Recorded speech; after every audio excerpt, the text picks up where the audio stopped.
You're tuned to the It's Real podcast with your hosts, Kayla Callender and Andrew Yagi. Each week, we'll talk about what happens behind the scenes working full-time in real estate and share with you real-life stories, our successes and failures as we work to help consumers and industry professionals reach their real estate and real-life goals. Here we go. Welcome to episode 43 of the It's Real podcast. I'm Kayla Callender and I'm a mortgage lender. And I'm Andrew Yagi and I'm a real estate agent. Hi, Andrew Yagi. How are you today? Hey, I'm doing really well. How are you, Kayla? Wonderful. I see you're traveling today. I am doing a little bit more traveling today, a little flying trip. So I'm away from home, and you get to put up with my virtual background and my hair disappearing every other. I love it. It's so you. It's so Andy the pilot. Absolutely. What's going on in Kayla's world today? Oh man. Well, today we're seeing rates increase. As we speak, I got a text that rates are moving again, which, is tough to navigate, especially if people haven't locked their loan, if they're in contract. So we're seeing a little movement in the market this morning. So that's been taking up my day so far. So. Yeah, for sure. And we'll get to that because I'm really curious, just traveling this morning and haven't been in front of some of the news sources that I usually look at. So I'm not quite even up to speed. So it'll be good. We'll get you up to speed later. We'll get you up to speed. But okay. How have you been since last time we talked? What's new in your world? What's going on in the Yagi household? Yeah, what is going on? Not a whole lot. Just kind of like we talked, it's gala season. So we went to an event this past weekend, kind of supporting our local Catholic school, and went with kind of a good number of friends, and it was a great event, a lot of fun. Had a great time. Stayed out maybe a little bit too late. Don't do that very much anymore, but raised some money for a good cause. How about you, Kayla? Was it Denim and Diamonds? It was Denim and Diamonds.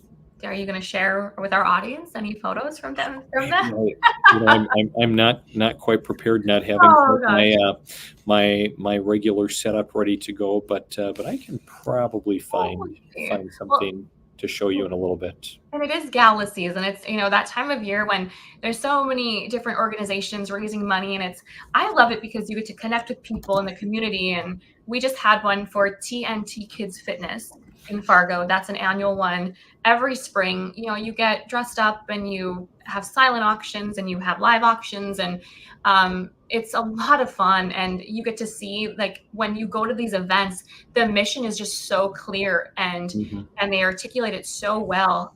So at that event, we had some special needs kids on stage, and it was just so touches your heart. So that's kind of what we had last week. Yep, I did see it. Looks like you guys had a great time. And so tell me about that organization. And obviously they do great things, but why is it that you support them or are drawn to them?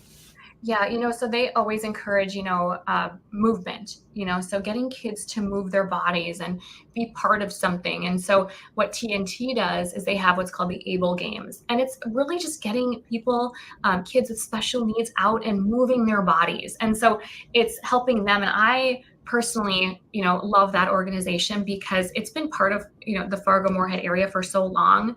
And every darn time I go to that gala, sometimes you're removed from the purpose, but once you're there and it's quiet and you've got the right people and you see, right in front of you, these kids that need your help and support, to me, that just pulls on my heartstrings.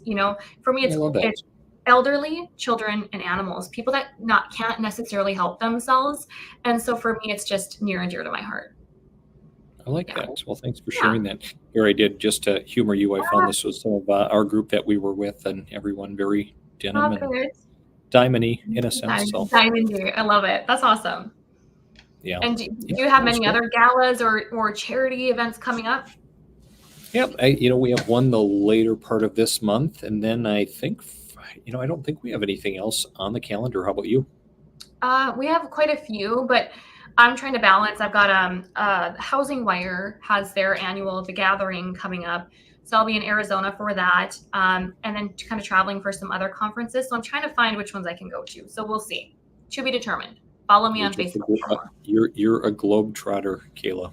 Try to. Well, when opportunities come up to network and connect with people in your industry, it truly comes down to iron sharpens iron, and we need people that are leaders in this market that truly educate themselves. And so that's kind of what I've been pouring myself into a bit. So I like that. I used to go to more industry related things, and even in my prior, profession, went to a lot of industry yeah, related things. And after a while, though, kind of felt like I was getting burnt out going to some of those events. Like it, yeah, kind of regurgitated same information. So I actually started going to some other, hmm, events that were not related, to the industry, but just really good yeah. personal growth and mindset, and found those to be good. I know you like some of those as well. It all ties together. If you go and you improve yourself personally, physically, mentally, that comes back to you and your career. And I think I struggled with that for a while. I felt like I need to grind, I need to grind, I need to grind. But what I've discovered is that when I step back and recharge, which I'm still struggling to do, I come back stronger and better and more energized. And I think that you have to get over that mindset of you're not being selfish. You're truly taking care of yourself so that you don't pour from that empty cup, essentially. Mhm. Yeah, So, absolutely right. I love it. yes. Kayla, maybe before we jump in and kind of talk about what's going on out there, I saw that, we're starting to see a little bit more activity in the market, and even, looking at different events, open houses and the like. And I just happened to get an invite for, well, actually more a broker, real estate agent specific open house, but I saw your picture on there. So it looks like Yes, you're collaborating with some other agents as well, which I is fun to see. am. Yes, so that's Amber Carlton, and she and I are hosting an event for realtors at a very charming home in Fargo on April 16th. So, hey, come on down, Andrew, have some brunch and some mimosas and see a beautiful home. I should. I'm going to put it on my calendar, and we'll see what the day looks like. But yeah, Yeah, I should really make it a point to get up there, because it's yeah. always great to network. And even though we connect every week virtually, it isn't often that we get together in person. Yes, we need to do that more. But I know it's hard to make the trek, but at least the weather's warming up and you don't have to travel through snow. So come For on sure. down or up. So Kayla, even before I knew what was going on, in the market today, and all of the changes, I had stumbled across this article as I was going through, some various news sources, just talking about how consumer housing sentiment has dropped for the first time since November, and people are Mm, really starting to lose a little bit of hope that mortgage rates will come down in the next 12 months. Um, just kind of looking at that, and we'll probably get a little bit more clarity on that as we actually talk and look at mhm. rates. But is hope? Have we lost hope, Kayla? I know. And I think that, you see the dangling carrot sometimes, and you hear, I mean, we all get educated that, hey, the forecast shows rates will drop and inflation should curb. And we hear all of these things. And so I think at some point you're like, this has to move, this has to change. But as we saw today, the CPI report came out and it wasn't too good. And so I think that for people that can get over the rate, that look at it from a standpoint of this is a safer neighborhood, this is a new area, a bigger space, a place for our dogs, a place for our kids, divorce, they're moving. There's people that have to move from no matter what, regardless. And there's individuals that are still purchasing. We had 4 purchase agreements coming on Monday. But I can see where the consumer is getting frustrated because they're not being allowed to um, get what they want, Andy. It's sometimes it's like such a shock to clients when we say, "Oh, you want to afford a payment of, 2 grand a month. This is what that gets you." There's a lot of people just feeling hopeless. And so I think right now it's when is the Fed going to cut rates? It was June. Now they're saying, there's a 23% chance they'll cut in June and a 47% chance in July now. So it's kind of like, when someone says, "Oh, we'll go to Disney World at some point." I remember my parents would be like, "We'll go to Disney World when you're 8, when you're 9." It's like you keep, having that hope and then Right. it's kind of pulled from you. And so at some point you're going to throw in the towel as a consumer. And I think we're seeing that a little bit more just because those rates keep being moved out. Um, and So and I don't know what's going to happen.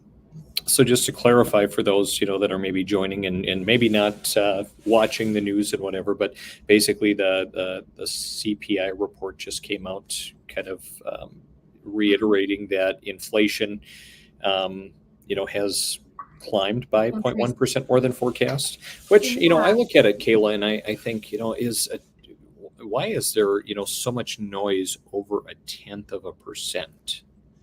I You mean, it's know, not like we saw 1% higher. It's a tenth. Can you talk on that at all from a lender standpoint? it's more, that's kind of the Fed and mortgage rates, they're not directly tied to mortgage rates, but inflation is. And so when we see the Fed go this way, I always tell people mortgage rates and the Fed kind of dance together. It's like you take a step and then we take a step. So, I have my own thoughts on it. I'll not get political. I'll kind of avoid that. But, at the end of the day, if we see inflation increasing, we're not going to see those rates move. So even a tenth it's not enough for the Fed to make their move. It's not enough for them. In lending world, in my world, I can say, well, that's enough. Or, we've seen this strain. We've seen people not purchase. We've seen declines in applications. We've seen declines in purchase agreements. Like, what more do we need? I can't speak on the Fed, but I can say that, I'm feeling it. I'm sure you are. Our consumers are. At what point will the Fed finally say, this is enough? This is enough. Barry Habib talks about it a bit, and we talk about, at what point do we need rates to be at to see consumers come back?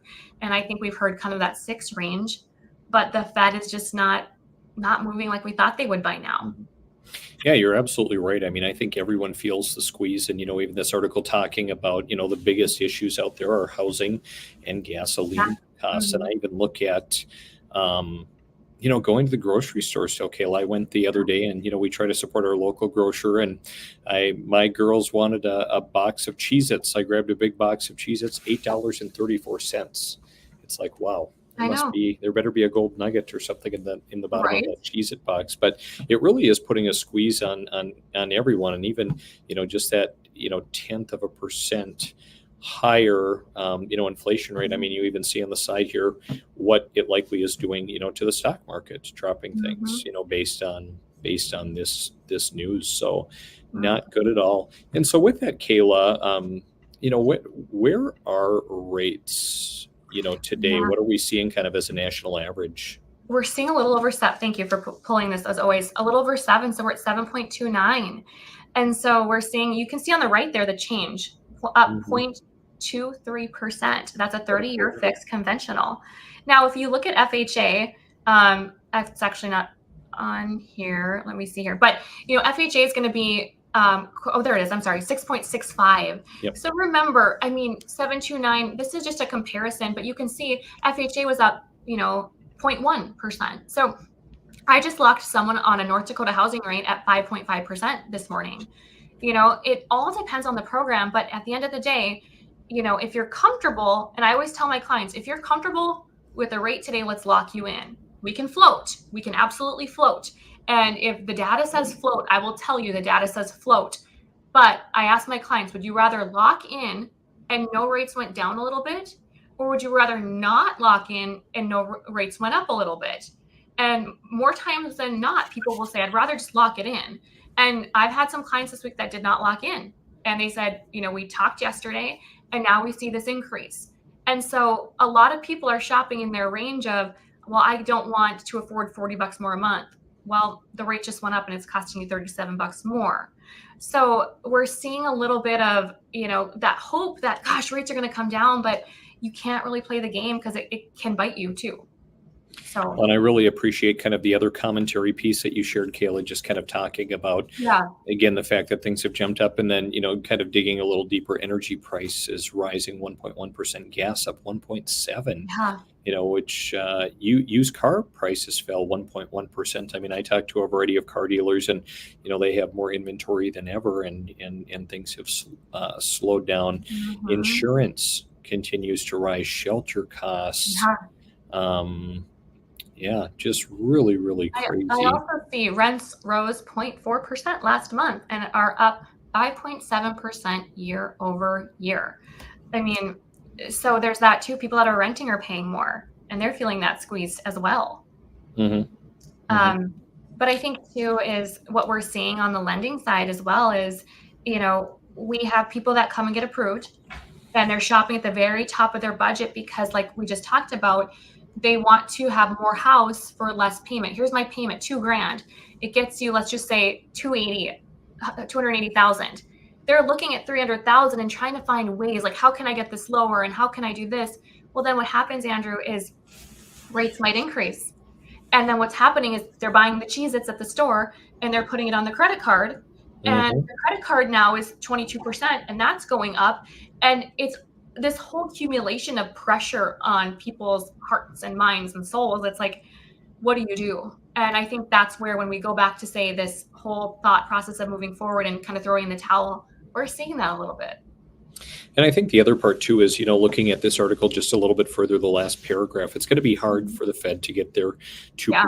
target. So this last leg is going to be tough and it's going to take time. And it talks about needing to see a higher unemployment rate for the Fed to actually do some cutting. And we've actually had some good jobs reports, Kayla, haven't we?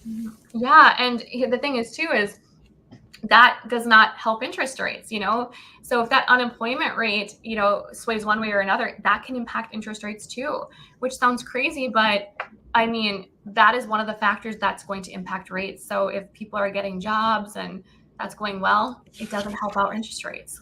Yep, for sure.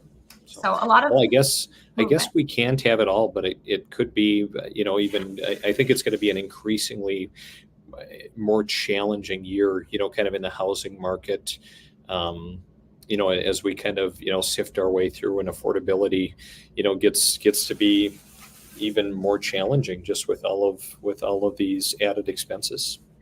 And it's true. And I kind of want to segue into that a little bit, Andy, because one of the things that I'm doing right now with clients, and it's so important that you have a lender that looks at your scenario as a whole. And it's important that you, as a consumer, you look at your scenario as a whole. When I say scenario, I mean your financial scenario.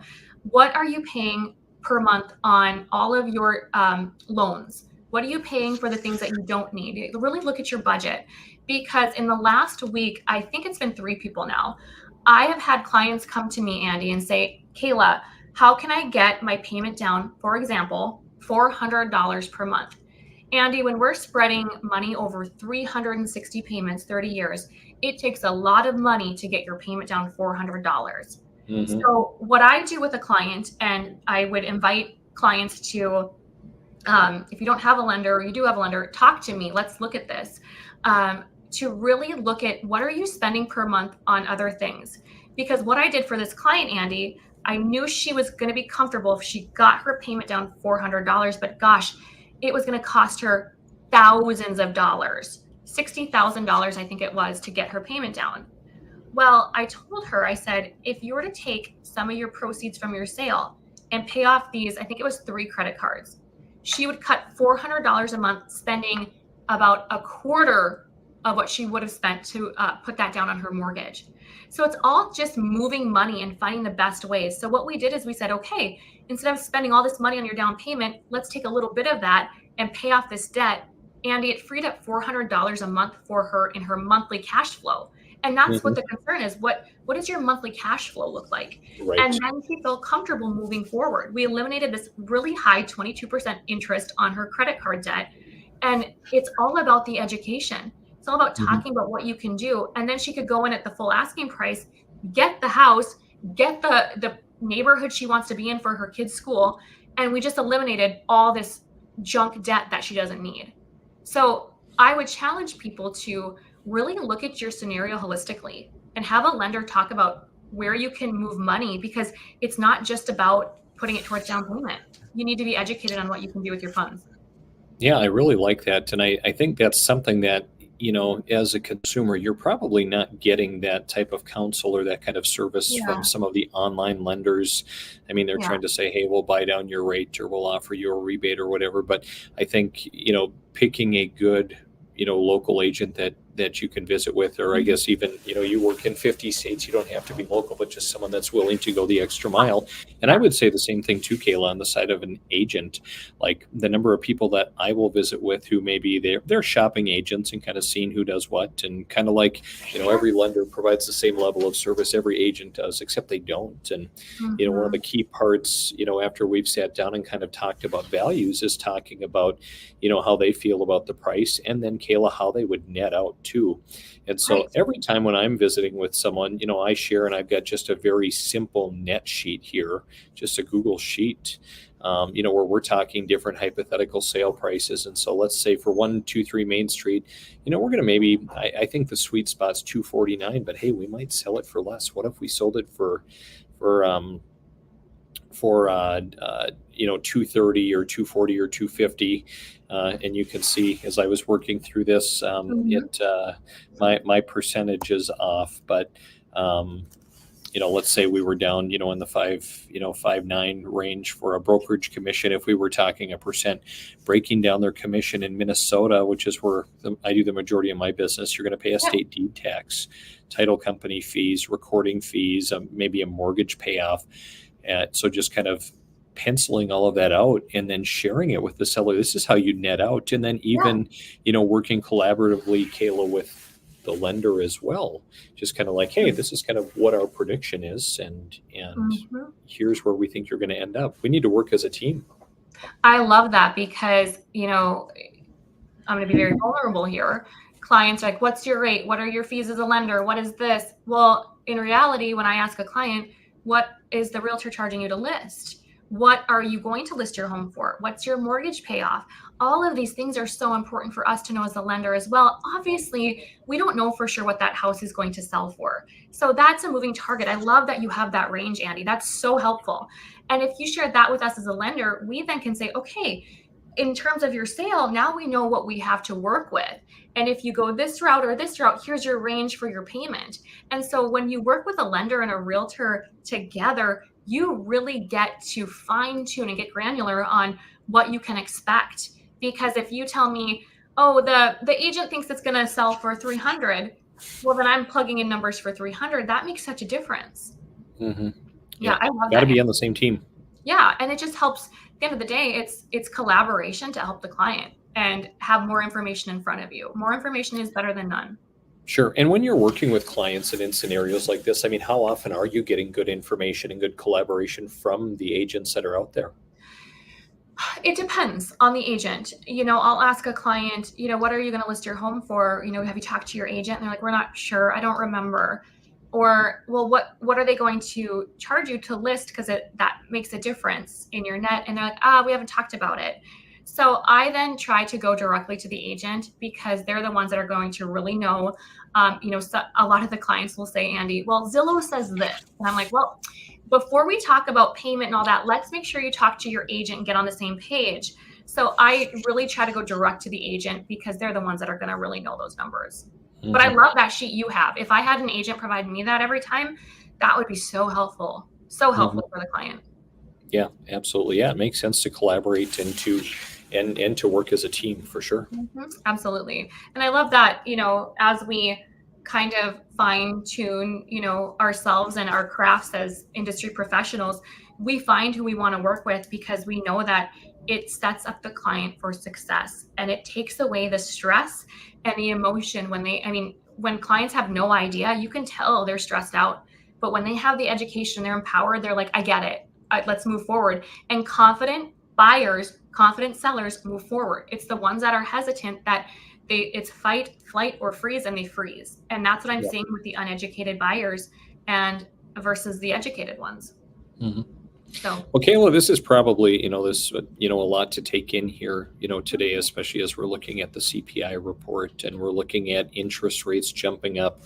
I mean, there are probably people that are tuning in that are looking, or even those that aren't, that are, they have the dream of home ownership. This is going to be the year, and they're feeling about as discouraged as ever today. What would be some maybe thoughtful guidance or counsel that you could give them as a lender? I love that question, Andy, because I think so often we get tied up in here's the problem, but what's the solution? I would say the biggest thing, and I say this to clients all the time, is if you're even considering buying a house, it's never too soon to go through the approval process. I compare it to it's never too soon to go to the doctor if you have some type of sickness. It's better to catch something right away than to wait until it's too late. And so when we have clients apply, early on, we can run scenarios and talk about how to improve their credit score. And like I just told you about the client paying off debt versus putting it towards down payment. If you don't have a lender looking at it, it's a shot from the hip. So I would say, don't be scared or nervous to get approved. It doesn't cost you anything except for time. So that would be the biggest thing. And to have a conversation, take the time to talk to a lender. Don't just hop online and use these mortgage calculators from Zillow. Just have the conversation, because there are so many avenues that we could work out that you actually don't know about. I also would recommend that, to not get discouraged is to just, talk to your financial advisors as well. Talk to your realtors. Having the knowledge just allows you to be more empowered, like we talked about, whether it's what you're going to list your home for or what you're earning on your 401k or your IRA, whatever it may be. I think when you have the education about all of your financials, you'll feel better knowing if home ownership is right for you or not too. Mm-hmm. For sure. How about you, Andy? Do you have any tips for home sellers or home buyers just that might be discouraged? Yeah, I mean, I would say ultimately get in and talk to your professionals of choice. And I mean, I have conversations every day, as you do, Kayla, with people that are all over the place. From first time home buyers to move up buyers to investors. People that are relocating. And, everyone has a different motivation. And so I think the biggest thing is, we just first of all need to gauge what is your motivation. Yeah. And, how motivated are you to do something? If you don't have to do something, maybe now's not the right time for you. Yeah. But if there is a major life event or, career or something else, it now could still be a good time, because even going out, into the marketplace and going and looking at homes and writing offers, there is some leeway to maybe even get some concessions to really make news like this a non-event, Kayla. Like people look at this jump and, hey, maybe there's a way we can make it work. So there's no extra money out of pocket. But I would say stay the course. Again, align yourself with good people, and it's going to work out. This is just a small, blip in the grand scheme of things. Mm-hmm. And truthfully, when rates increase, a lot of buyers become nervous, or they stop, or they become unqualified to buy. So truthfully, increased rates decrease competition, which brings down perhaps what you're going to pay for a home, and the seller concession, which means what the seller is going to give you as a credit towards perhaps closing costs, that increases. So you're getting some technically free money in a sense. So there is some good that comes with high rates if we look at it that way too. Absolutely. It's always a matter of perspective, Kayla. It is. Well, Kayla, I think that puts a wrap on episode 43. So great connecting as always. And I'm going to be really interested to kind of see how all of this unfolds. I am too. Well, we'll keep everyone posted on the next podcast of It's Real. All right. Have a great week, Kayla. I will if you will. See ya. Bye, Andy.